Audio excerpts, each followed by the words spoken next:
هو انا ليه اي كلمه بتاثر فيا؟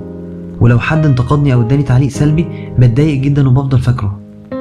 بص يا صديقي، احنا بصفتنا كبشر طبيعي جدا ان احنا بنميل ان احنا نسمع التقدير والاحترام من الناس، فدي من الاحتياجات النفسيه الاساسيه بتاعتنا. بس اكبر غلط ان انت تربط بين قيمتك بذاتك برأي الناس.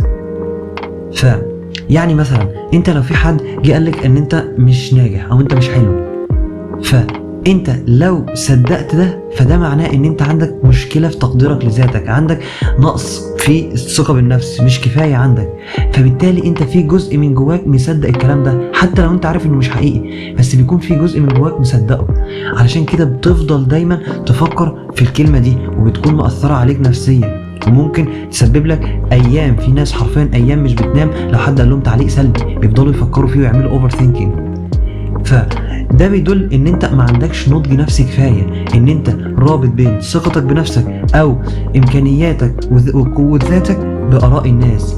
فالحل هنا ان انت تبدا تنمي النضج النفسي، ان انت تبدا تركز على ثقتك بنفسك، تنمي ثقتك بنفسك وتاخد ان انت قيمتك من ثقتك بنفسك الداخليه مش من اراء الناس.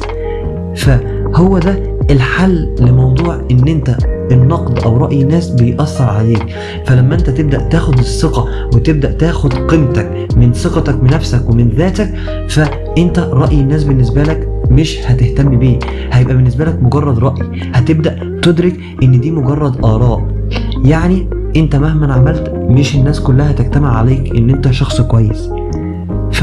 نصيحتي ليك ان انت لازم تهتم بثقتك بنفسك واكتساب قيمتك من داخلك مش من الناس. واحنا هنا في مساحة نفسية نقدر نساعدك على ده.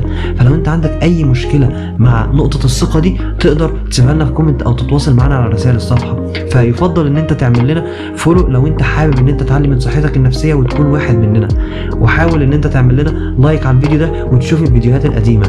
وافتكر ان دايما في مساحة نفسية بنقول لك استمتع بوقتك يا صديقي.